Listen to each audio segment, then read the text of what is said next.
What's up guys, my name is John Weatherby and I'm a Florida-based travel landscape photographer. A question I've received a lot lately is how I'm animating the photos I'm posting to Instagram. And I'm actually only using Photoshop, so we're going to go over today how you can easily animate your photos in Photoshop, or you can combine your photos with video to create a cinemagraph. So without further ado guys, let's jump right into Photoshop. Alright guys, so for the first example, I'm going to show you how to add motion to still photos.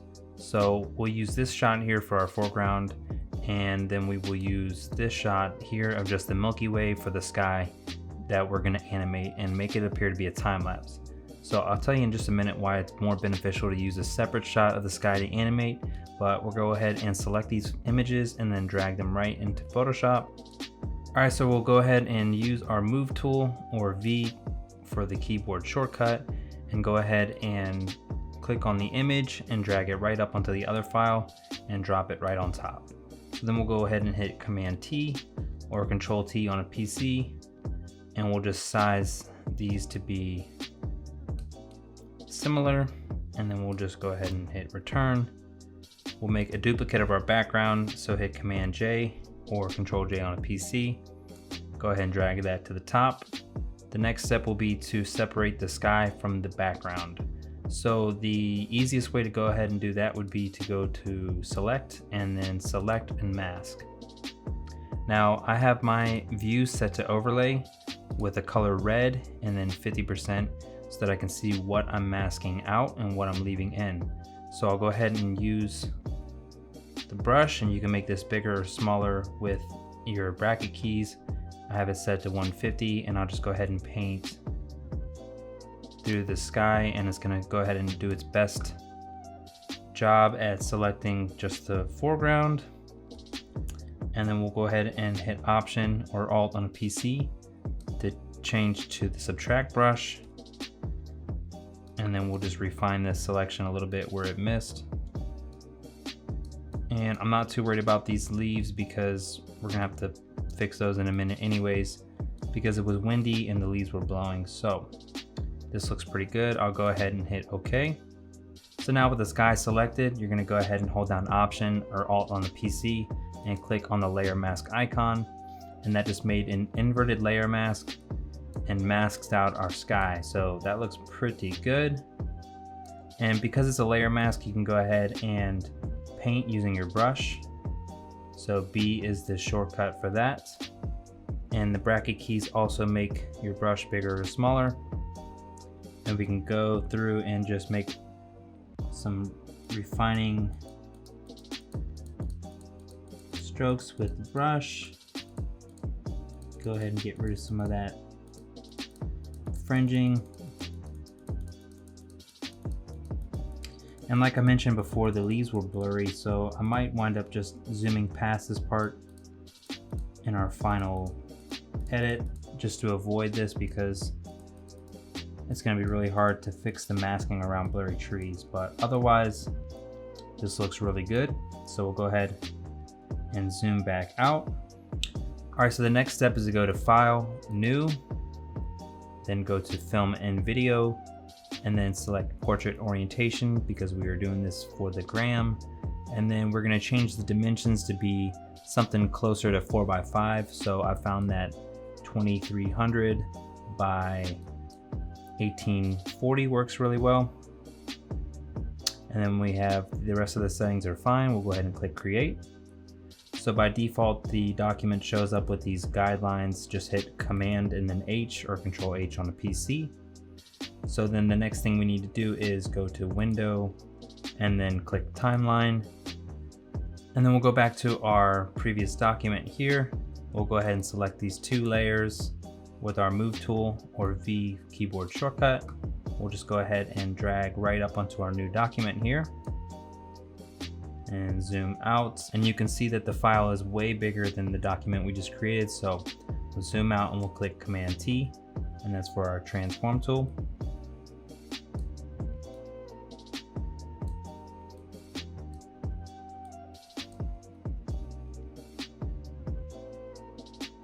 And you can resize this if you need a little bit more room to see.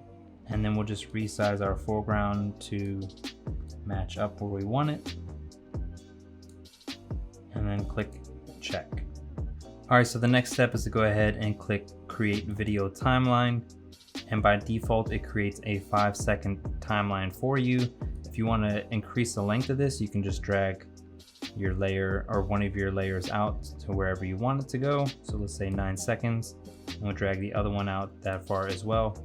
And this little icon right here basically just is your end point for your work area. Alright, so to be able to animate these, we need to convert them to smart objects first. So we'll go ahead and right click on our first layer and click Convert to Smart Object, and we'll do the same for our second layer. So by default, this is going to delete the layer mask, but I'm happy with my selection as it is, so I'm okay with that. If you need to paint anything out or refine it, go ahead and do that before you convert it to a smart object, but that looks good. So the first step is we need to set some keyframes so that we can set our starting and our end point for the motion.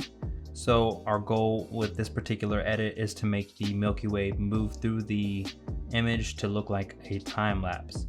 So I'm gonna go ahead and click this little drop down arrow here, and I'll start our first keyframe off at the very beginning. So hit this little stopwatch icon here, and we'll go ahead and hit Command T, and that's gonna give us our transform tool. So we're gonna need to scale this up quite a bit so that we have some room on both sides of the image, so that when the image moves from the left to the right, we don't wind up with a gap, basically. So we'll go ahead and scale it up, and then we'll rotate it to the point that we want it to start at. And I think that that looks good for a starting point. We do have a little bit of piece missing here. So what I'll do is I'll right click and I'll hit warp, and then I'll go ahead and just warp this over just a touch, just to fill that spot in. And then I'm gonna go to the very end and set another keyframe right here, hit Command T for our transform tool again, and then I'm gonna make this basically end at the point where it looks like it went through a time lapse. So I know from doing time lapses and watching time lapses that the stars are going to basically move over and rotate and go up just a little bit. So we'll make it end somewhere like this, and we'll go ahead and click enter. So now if we go back to the very beginning, we can see the motion that it's going to go through as we run through our timeline. Okay, so another thing that I want to do is I want to make the foreground move forward. So as also I mentioned before, we do have some trees that kind of look a little funny. So we could either just zoom in, basically, so hit Command T. We could either just scale this up a little bit so that the point it starts is, you know, with the trees outside of the frame. That works for me, so I'm gonna go ahead and do that actually, just to hide that. This will be my start point here. So I'm gonna go up to the little drop down arrow, click the stopwatch, that creates the first keyframe at the very beginning. Then I'm gonna go to the very end, and I'm gonna click here to make another keyframe. I'm gonna hit Command T or Control T on a PC for the transform tools, and then I'm gonna hold down Option. And by holding down Option, when I'm scaling outwards, it's gonna proportionately stretch it out. So this will make it appear to be a nice smooth zoom forward, and it's not gonna move to the left or the right at all. So something like that should look pretty cool. So I'll go ahead and hit return. Now if I go back to the very beginning and I click spacebar, it's gonna run through the sequence basically and render it as it plays. So this will take a minute. This is normal for it to basically get the frames per second up to speed. All right, so now that it has rendered, it's gonna run through it, and basically you can check over on this little gear icon to make sure that the playback is on loop, and then it'll just play and give you a accurate preview of what your animated photo looks like. So at this point we can basically just render it out, or we can continue to add some editing to the photo because we are in Photoshop, so we can do some cool things still as if this is just a photo, even though we're editing it as if it's video. Or we can also add some shooting stars or something to make it a little bit more interesting. So I'm gonna actually go ahead and add a curves layer just to give this a little bit more contrast. We'll go ahead and make a little S curve. Turn that off and on. You can see that's very powerful. And you can go ahead and drop the opacity if you need to as well. All right, so we could also go ahead and add a vibrance layer if we want to make it pop a little bit more. We could go ahead and add some vibrance or some saturation.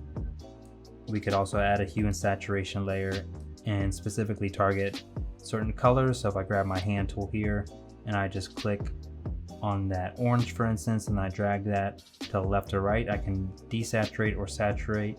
And I want to desaturate that just a little bit so that looks a little bit better. This is actually light pollution from the city next door, Springdale. So that looks pretty good. Let's see.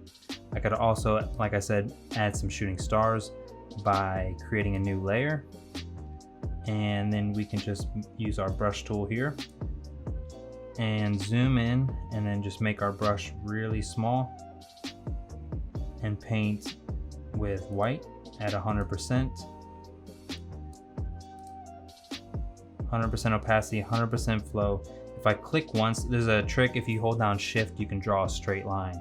So if I click once, maybe just right outside or the edge of the frame here, and then hold down shift and click again, then I can make a straight line. So if I want to go ahead and actually, let me undo that. I'm going to make it a little bit smaller. So using my bracket keys, I'm going to make my brush even smaller. I'm going to go ahead and do that one more time. So I'm going to click and then hold down shift and then click again. So then what I can do now is I can make a selection of individual parts of this and then just basically make a copy. So I'll make a selection of this part, hit Command J, then I'll make a selection somewhere in the middle, go back to the original part or the original layer, we'll hit Command J again, and then I'll make a selection here at the end and go ahead and hit Command J one more time. Now if I turn off the original layer, you can see we have 3 sections here now, and every time that we made a new layer, it basically adds another layer here into our timeline. So let's expand this. So first we'll go ahead and delete our original layer we drew that straight line on. So now we're only left with these 3 shorter lines, and basically we want to shorten these to become 1 frame each. So I'm going to shorten them to be a lot smaller in a second, but first we're going to zoom in. And again, we want these to be smaller because they're going to be 1 frame each, so that when the video plays back, it basically runs through them in a sequence and it appears to be a shooting star. So it'll look something like this. We'll see that part first, and then the second part, and then we'll see that part, and it'll just fly right through the video. And you could do that a couple times throughout your timeline and basically create the effect of shooting stars throughout your video.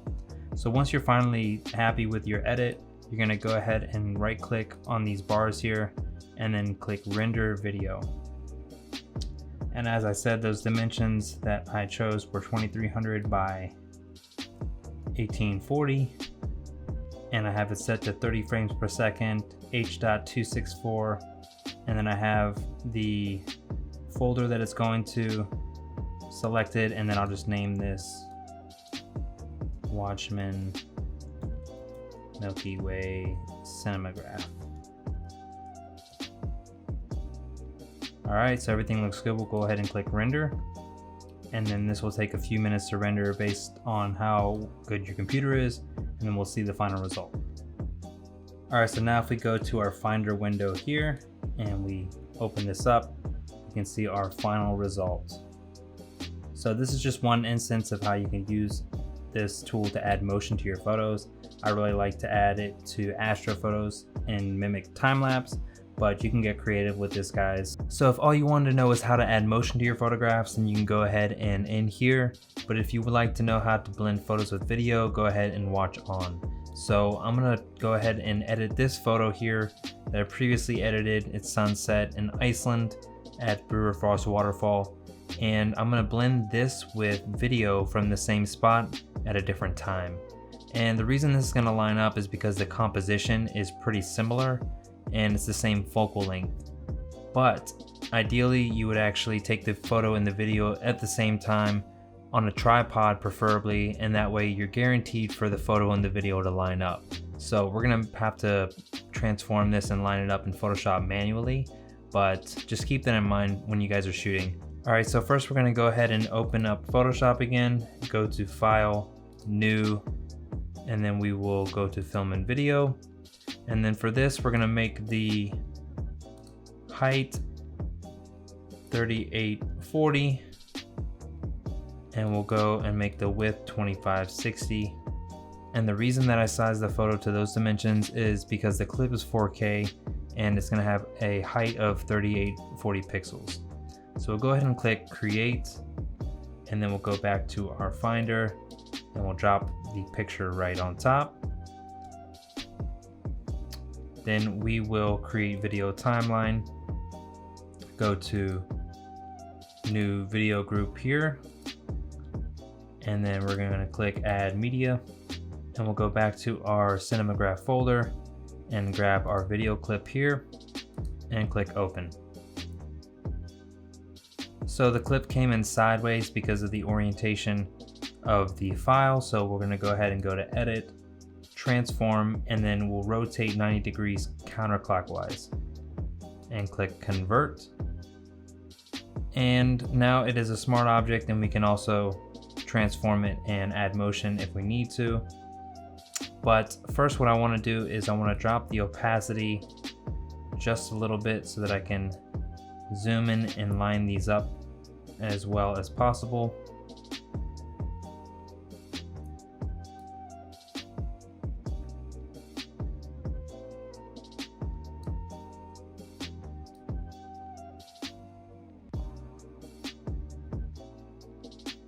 So again, ideally you would shoot the photo and the video back to back, and that way you're ensured that they will line up properly by using a tripod. Like I said, these were shot at 2 different times, so I'm gonna manually line these up. But because it was the same focal length and pretty much the same composition, this shouldn't be too much of an issue. And also, we're just gonna blend in the water, so it doesn't matter if the rocks and stuff don't line up 100% perfectly, but we're gonna go ahead and try and get it as best as possible. And sometimes just to get the final touches to work, you just right click, click warp, hold down Option to make a control point, and then just kind of warp your subject into place as best as you can. So that looks pretty good. Like I said, it doesn't have to be 100% perfect, but we got it pretty much lined up, and we're only going to be painting in the water, so like I said, the rocks don't matter as much. So we'll go ahead and make a duplicate of our foreground layer here, and we will go ahead and make a layer mask, and then with our brush set to 100% opacity and 100% flow, we're going to paint with black on the white layer mask, and that is going to reveal our video layer underneath.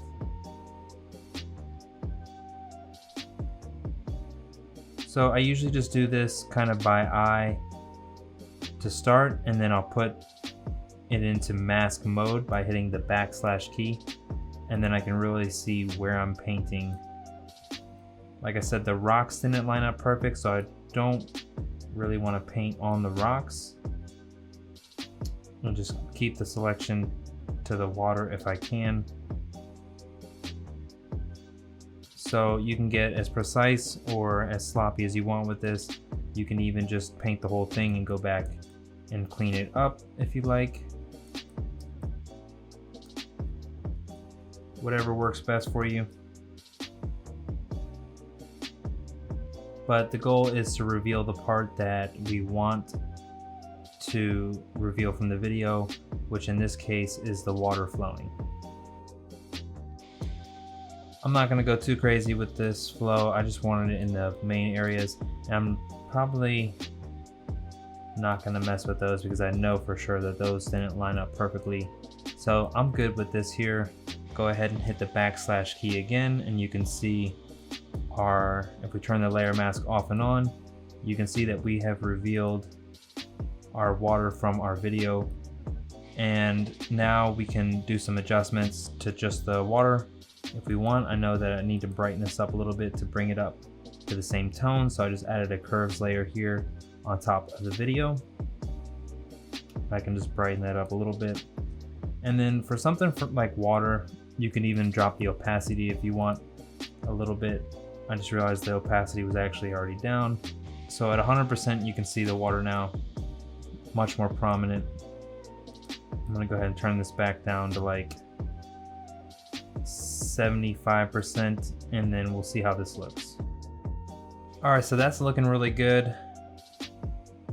And the water is legitimately that blue, so we don't really need to alter it in any way because, you know, even with the sunset, it still would be blue because of the glacier runoff. So at this point, we can go ahead and continue editing this as if it's a photo. Again, we're in Photoshop, so we can do cool stuff like add a photo filter if we need to change the color specifically of the water or of the foreground, or we need to make curves adjustment or anything like that, maybe add a little more drama to it. That looks kind of cool. Or if we wanted to make the water even more blue, we could change it to cooling filter and then dial back the opacity a little bit, and then that will make the water a little bit more blue. So once you're happy with your edit, you're gonna go ahead and go to render video, and then you're gonna export it as a H.264 high quality, 30 frames per second. Choose your folder and then name it. And we will need to resize this because by default it gave us some wrong dimensions. So I'm gonna go ahead and size this to be 2:3 since this ratio is 2:3. And I'm gonna use 2250 by 1500. And that's gonna be a 2:3 ratio, and we'll go ahead and click render. And then if we go to our folder and we open up our final cinemagraph, we can see our video portion blended with our edited photo and our final product. And to show you another example of the same type of technique I just used, I did the same edit with Brewer Frost, but with a night shot. And I used that same video portion, but toned it green to match the aurora. And then I removed the sky in the same process that we did for the first edit with the Zion and the Milky Way. And then I just dropped a video clip time lapse of the aurora underneath that foreground layer in the background. And basically we wind up with a very technical cinemagraph. So that's pretty much it, guys. Super easy and straightforward. I hope that you found this helpful. If you have any questions, just drop me a comment or a message. And if you found the video helpful, go ahead and give it a thumbs up and subscribe if you want to see future videos like this. And I would love to see your results from your animated photos. So if you post them to Instagram, tag me at Where's Weatherby, and I'll check them out. So I'll see you guys in the next video. Peace.